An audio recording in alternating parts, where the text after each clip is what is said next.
नैनीताल शहर के एक छोटे से गांव में एक पुराना स्कूल जो अपने खूबसूरत लोकेशन और सख्त अनुशासन के लिए जाना जाता था। लेकिन कुछ लोग कहते थे कि इस स्कूल की पुरानी लाइब्रेरी में एक आत्मा कैद है, एक जिन जो केवल तब प्रकट होता है जब कोई उसे उसके नाम से बुलाता है। ये कहानी तब शुरू होती है जब उस स्कूल में शीतकालीन छुट्टियों के दौरान कुछ छात्रों को रिसर्च प्रोजेक्ट के लिए लाइब्रेरी आने की अनुमति मिलती है। स्कूल का पुराना हिस्सा, खासकर लाइब्रेरी, लंबे समय से बंद था। कहा जाता था कि वहाँ कुछ अनदेखा है। विवेक, नीलम, सोहम और कुणाल लाइब्रेरी में एक प्रोजेक्ट के लिए रुके थे। सर्दी तेज थी। चारों ने अलाव जलाया और किताबों की अलमारियों से इतिहास की किताबें निकाली। सोहम, जो हमेशा अजीब चीजों का दीवाना रहता था, अचानक एक पुरानी किताब निकाल लाया। उस किताब का नाम था नियंत्रण मंत्र और परलोक संपर्क। सोहम आंखें चमकाते हुए कहता है, ये देखो, मुझे कौन सी किताब मिली है। इस किताब में लिखा है कि आत्माओं से कैसे बात की जाती है। ये लाइब्रेरी जरूर आत्माओं से जुड़ी हुई है। चलो इसे आजमाते हैं। तभी कुणाल डरते हुए बोलता है, यार सोहम, तू सच में पागल तो नहीं है? ये कोई मजाक की चीज नहीं है, छोड़ दे इसको। कुणाल की बातें सुनकर नीलम बोल उठती है, अरे यार, ये मजाक है तो कर ही लेते हैं ना। तभी विवेक नीलम की बातों को हामी भरते हुए कहता है, हाँ कुणाल, नीलम सही बोल रही है। हम वैसे भी विज्ञान में भरोसा करते हैं। ये आत्मा वात्मा कुछ नहीं होती है। चल इसे करके देख ही लेते हैं आज। रात के ठीक 12 बजे चारों ने एक गोला बनाया काले नमक से। बीच में मोमबत्ती रखी, चारों दिशाओं में किताबों से दीवार और बीच में रखी गई वो पुरानी पुस्तक। उन्होंने फिर एक साथ पढ़ा, हे परछाई, वो जो इस इमारत में है, अगर तू सुन सकती है तो आकर खुद को प्रकट कर। उन चारों के इतना कहते ही कमरे में अचानक ठंडी हवा चलने लगी। खिड़कियां खुद ब खुद बंद हो गई और मोमबत्तियों की लौ नीली हो गई। तभी कुणाल ने घबराते हुए बोला, ये क्या हो रहा है? मैंने पहले ही मना किया था तुम सबको, लेकिन तुम लोगों ने मेरी एक भी बात नहीं मानी।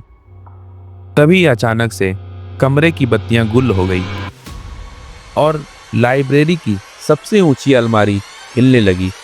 किताबें गिरने लगी। एक काले धुएं का गोला बना और उसमें से उभरी एक छाया। लंबा चेहरा अध जला, हाथों में जलते नाखून और आंखों में जैसे अंगार भरे हुए हो। वो था एक भयानक जिन।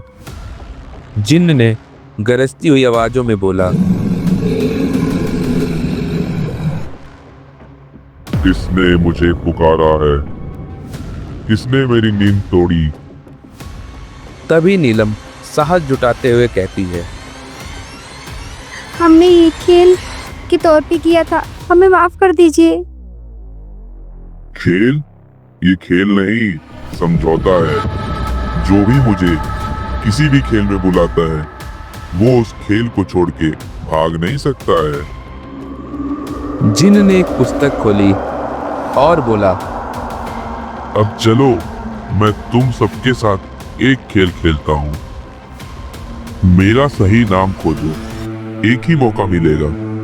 सही जवाब तुम्हें आजाद करेगा, गलत जवाब तुम्हारी आत्मा को मेरा गुलाम बना देगा। खेल खेलो, खेल खेलो, खेल खिलाना ही है मेरा काम। पता करो मेरा असली नाम, वरना कर दूंगा सबका काम तमाम। उस जिन ने 5 नाम बोले, यलजार, तेखार, मिर्गास, लोहतान और जिबास। तभी विवेक दिमाग लगाते हुए बोलता है, इनमें से कुछ नाम धातुओं पर आधारित है और कुछ पुरानी भाषाओं पे। तभी नीलम उस किताब में देखते हुए बोलती है, विवेक ध्यान दो, जिन नामों के नीचे 3 बिंदु है वो राक्षसी भाषा में है, शायद वही सही नाम है। तभी कुणाल नीलम से बोलता है, नहीं नहीं, ये जिन का नाम जी से शुरू होगा और मुझे लगता है इसका नाम सबसे आखिरी वाला जीवास होगा, तुम जीवास बोल दो। नीलम को कुणाल की बातें सही लगती है और वो बिना सोचे समझे जवाब देती है, जीवास। जिन चीखते हुए कहता है, कर दी ना गलती। अब भुगत इसकी सजा। तभी नीलम की आंखें पलट गई और वो बेहोश हो गई।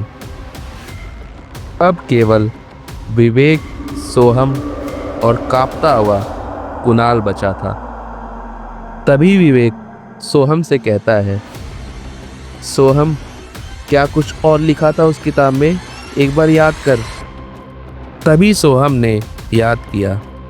किताब के आखिरी पन्ने पर लिखी थी एक लाइन, जिसका नाम उल्टा पढ़ा जाए वही सच्चा जिन कहलाए। विवेक ने एक नाम को उल्टा पढ़ा, यलजार, उसका उल्टा राजल्य, यानी राजा की आत्मा। तभी विवेक ने जिन से कहा, तुम्हारा असली नाम यलजार है। ये सुनते ही जिन्न दहाड़ा, हवा में बवंडर उठा, मोमबत्तियां अपने आप जल गई, जिन्न गायब हो गया और दरवाजा अपने आप खुल गया। अगले दिन चारों को हॉस्पिटल ले जाया गया। नीलम को होश आ गया, लेकिन वो कुछ बोल नहीं पा रही थी। तभी कुणाल बोलता है, भाइयों, हम बच तो गए, लेकिन उसने कहा था कि खेल खत्म नहीं हुआ है।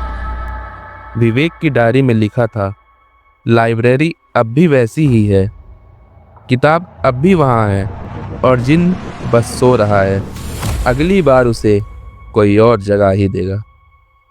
अगले हफ्ते कुछ बच्चे उसी लाइब्रेरी में गए और तभी एक आवाज आई, क्या तुमने भूत बुलाने वाला खेल खेला है? खेल खेलो, खेल खेलो, खेल खिलाना ही है मेरा काम। पता करो मेरा असली नाम, वरना कर दूंगा सबका काम तमाम।